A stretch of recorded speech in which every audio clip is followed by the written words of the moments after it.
Well, hello and welcome to another episode of The Relationship Theory. Here we take difficult emotions in and we talk them out like they are a regular conversation. As usual, I'm just gonna spool off at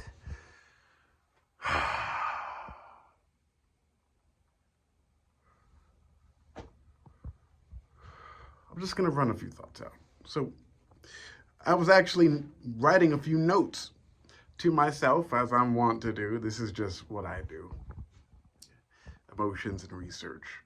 And I was writing about how near-death experiences are a rites of passage for people to come into the idea of the power of thinking. If you've ever used my description box, you'll find a few research papers. They are connected to each other through a Google Docs hyperlink at the bottom of every piece of research that I've created.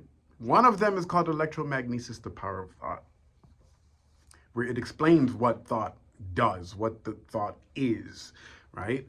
And with that, near-death experiences are something that people think about. Usually, when we get to the conversation around near-death experiences, this is when we validate and verify the existence of a heaven or God.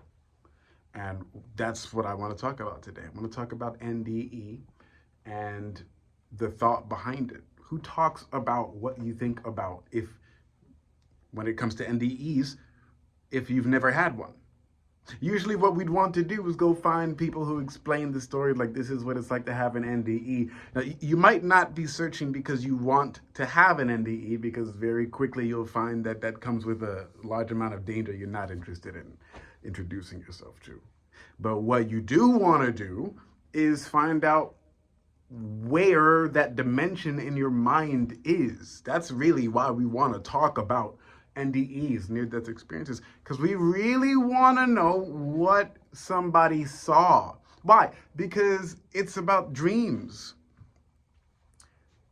Usually people who have near-death experiences, what we really wonder about is, why did it take you nearly dying for you to see something that a lot of people believe with devotion? Like they have this heat, this passion about devoting themselves to God or to the religion that they're in without the punitive measures. This is how I'm going to say it, because if anyone knows Isaiah Dunkley, you know that I grew up in a Christian household, Pentecostal. So I know a lot about religion, specifically my own. I've done my own studies. I've even dated women in my religion. And usually they're not always brought to near-death experiences for their conviction when it comes to their religion. They're not always brought that way. But the first girl I ever had sex with, she was brought to an NDE, which now that I consider it, they're tied together.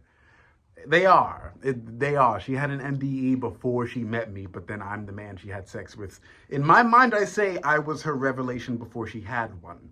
But usually most people come to these experiences about life from NDEs or a rites of passage. They spend massive amounts of money. They spend decades just to come to a truth that if you just had given it some patience, a moment of rest in your mind, if you acted as if someone asked you what was on your mind and they patiently gave you an answer. This is in my book. I talk about being known as someone who, if you are in a friendship with somebody, they give you the space and patience to explain yourself. I talked about it in dreams. I in a desperate attempt to explain to people that if you have somebody close to you, or if you have an imagination like that of a child, the only thing you can imagine is the joy and ecstasy of sharing your story. A lot of people get this idea mixed up when it comes to their emotions. They always say that you did something to feel as good as you did, and that's the reason why the massive amount of joy and positivity that comes with you is something that is wrong with you. You'll notice in the relationship theory, I'm hard pressed to ever talk about the problems that come with society judging people for feeling good. The only thing that I do here in the relationship theory is talk about emotions, how to feel them, and in my last video, how to master them, how to put your emotions in a discipline. The reason why you put your emotions in a discipline, as an anecdote, is just so that you can record the emotions that you feel. You can record the story that those emotions are applied to. You'll find teachers and counselors ask you most of the time, where is the source of your pain coming from? Because they understand that your pain comes from a story you tell about your trauma that induces the damage, the injury, mental or physical, romantic, platonic. This is how things work. Even your love life, the things that you love, the passion, the hobbies that you endure, they all take damage. They all take injury. Near-death experiences are the one all. They're the one all to pain, to damage, to injury, where you are sent on this, if not just directed to the very goalpost that you're looking for, save it's in the dream world. And that sort of rites of passage is not necessary. Because usually what people come to find, as I have with therapy, is the only reason why you endured what you endured is because at the end of it, you just only really needed a friend. That's what I say about therapy. I don't really need therapy if all I really had was one true friend to talk to me about what was going on. So usually people who have unsolicited near-death experiences that changed their life is because they didn't have anybody to feel convicted around without feeling in trouble about anything at all. It's almost like what I'm trying to say is feeling massive amounts of positive emotion is not as troubling as people make it seem.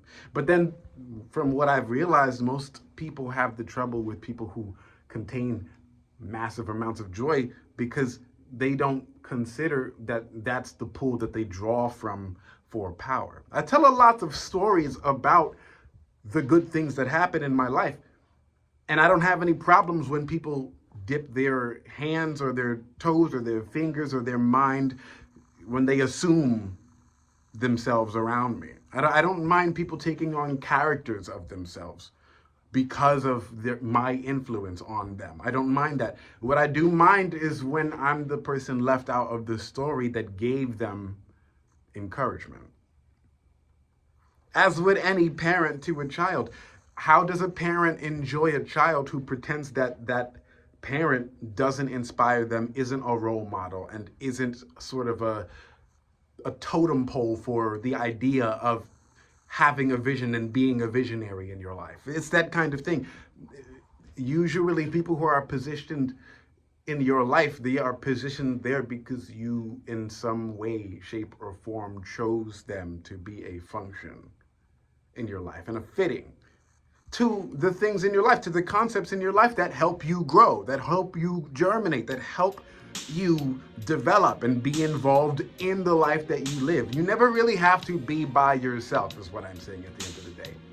Near-death experiences are something that you endure alongside other people. Why? Because everything is really all connected. But then when we look beyond that, because most people don't really believe it, which is why most people live the same kind of life and experience NDEs for that earth-shattering, life-changing moment, when really what you need is a grounded daily practice and something that keeps you aware of the joy that's around every corner. And that is this episode of The Relationship Theory. Enjoy your day.